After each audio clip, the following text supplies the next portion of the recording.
right, we're back with Marty Robbins. El Paso was a wild one.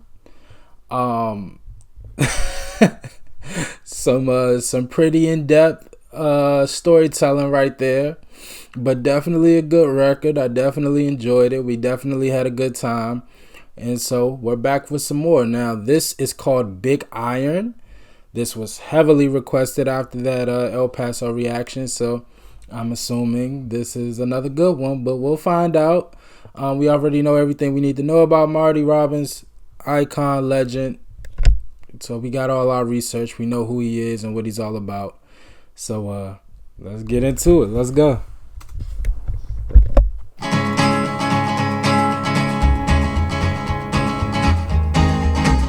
To the town of our free rode a stranger one fine day. Hardly spoke to folks around him, didn't have too much to say. No one dared to ask his business, no one dared to make a slip. The stranger there among them had a big iron on his hip, big iron on his hip. It was early in the morning when he rode into the town. He came riding from the south side, slowly looking all around. He's an outlaw, loose and running, came the whisper from each lip, and he's here to do some business with a big iron on his hip, big iron on his hip. In this town there lived an outlaw by the name of Texas Red. Many men had tried to take him, and that many men were dead. He was vicious and a killer, though a youth of 24, and the notches on his pistol numbered 1 in 19 more, 1 in 19 more. Now the stranger started talking, made it plain to folks around. I love this vibe. Just a up tempo, but just I don't know how you would classify this. But just that up tempo vibe of the guitar, just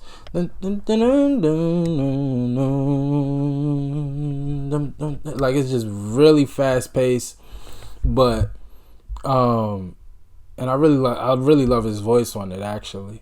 Now as for the lyrics, all right, so we know what the big iron is. That's for the old gun, you know, and he's talking about different gunslingers and their story. Again, it's just so funny. I laughed a lot during El Paso because it's like to hear someone sing about violence in this kind of way. Like again, a lot of stuff he talks about, I guess I'm just used to hearing it in hip hop form, right? Somebody just rapping it. So to hear somebody in a country with a country kind of layout and he's singing it, it's just so funny to me. But it's really, really good. And I don't know. I like it. It's just I'm still getting used to it. Just hearing somebody yeah, and he had a big iron and he said a bunch of people went for him and all those people are dead. Like it's not funny, but I just love hearing somebody sing about violence. It's hilarious, but I really, really like this. I do. Was an Arizona Ranger, wouldn't be too long in town. He came here to take an outlaw back alive or maybe dead, and he said it didn't matter, he was after Texas Red, after Texas Red. Wasn't long before the story was relayed to Texas Red. But the outlaw didn't worry, men that tried before were dead. 20 men had tried to take him, 20 men had made a slip. 21 would be the ranger with the big iron on his hip, big iron on his hip. The morning passed so quickly, it was time for them to meet. It was 11 when they walked out in the street.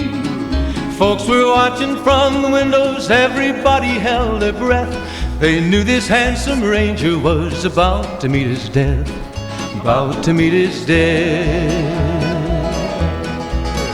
There was 40 feet between them when they stopped to make their play. And the swiftness of the ranger is still talked about today. Texas red had not cleared leather for a bullet fairly ripped, and the ranger's aim was deadly with the big iron on his hip, big iron on his hip. It was over in a moment and the folks had gathered round. There before them lay the body of the outlaw on the ground. Oh, he might have went on living, but he made one fatal slip when he tried to match the ranger with the big iron on his hip, big iron on his hip. Big iron, big iron, when he tried to match the ranger with the big iron on his hip, big iron on his hip.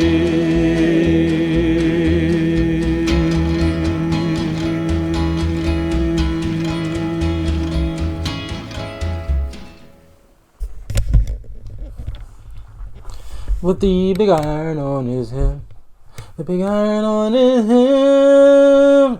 I'm sorry. I really like that. So yeah.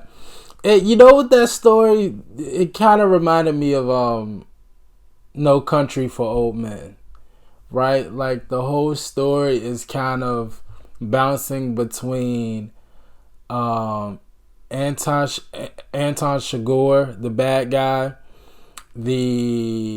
I guess Llewellyn. I don't know what Llewellyn would be classified as, but he was kind of like, he was the good guy that just came across some money and was just trying to survive, and then you actually have the Texas Rangers who were looking for Anton Chigurh. And so basically it's just a story of two different perspectives, but come together at one final moment. And this sounds like a song that could have been like in Red Dead Redemption 1. That's for all the video game heads. It's the perfect duel song. So it basically what he described in the last verse was a duel, right?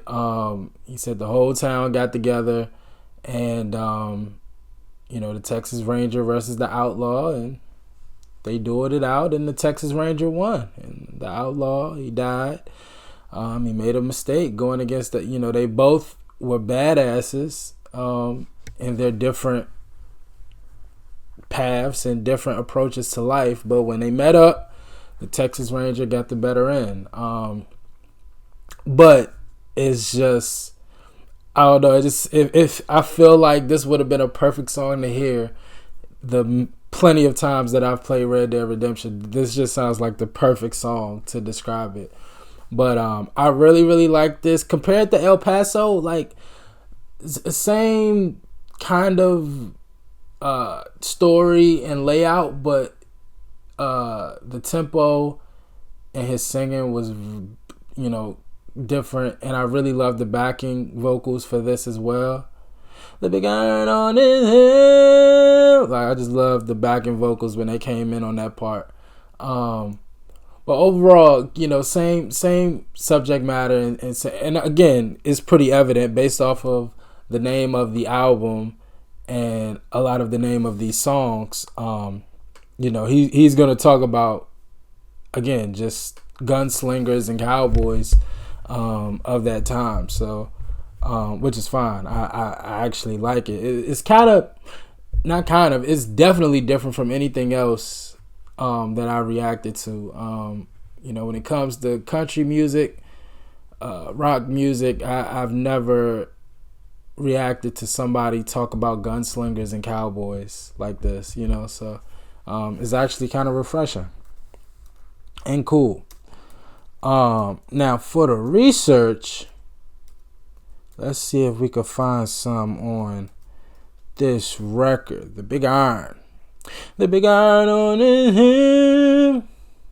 Oh, the big iron on his hip. Here we go.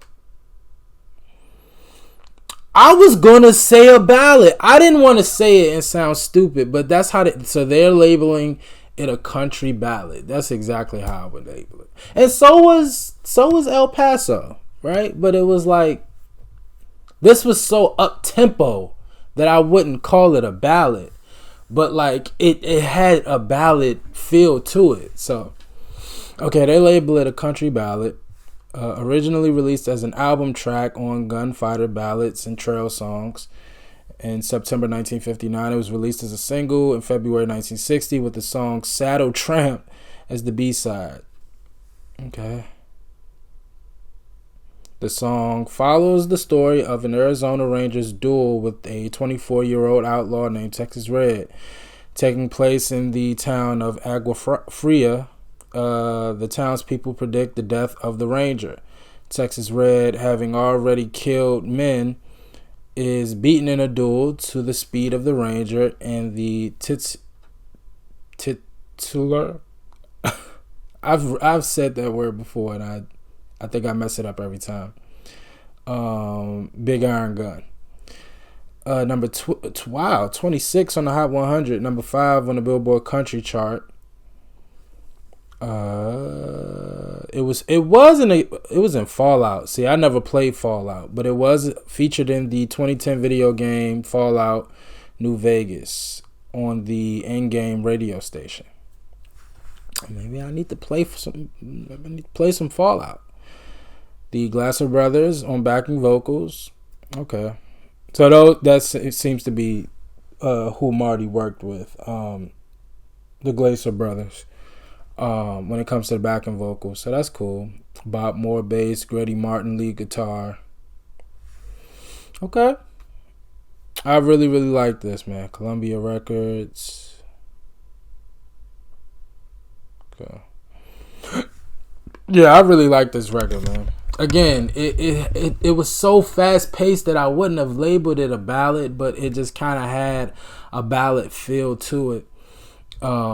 So I really I definitely agree with that classification, so to speak. But just a great record. I really enjoyed the vocals. Again, his voice is so he just has a perfect voice for this style of music. Like it just, his voice and the music blend perfectly, in my opinion. And again, out of all things, the subject matter is definitely my favorite. Just hearing these stories, these are like tales that you would just hear about the Old West that somebody would just tell you. So to hear it sung is actually really, really cool. And again, because I've, Red Dead Redemption, probably one of my favorite video games of all time. I just have I visually think of that game when I've been listening to these first two reactions to Marty Robbins. Like I picture Red Dead Redemption. If you've never played Red Dead Redemption, even if you don't play video games, I think I speak for all video game heads when I say you gotta play it. That's all I'm gonna say. But I'm thoroughly enjoying my Marty Robbins journey. We 2 songs in, 2 for 2. I've enjoyed both. Great storytelling, great music, knocking it out the park. So definitely want to hear some more. Y'all let me know what else from Marty Robbins I need to check out. As always, like, comment, and subscribe. Don't forget that 75K giveaway. Until next time with Marty Robbins. Peace.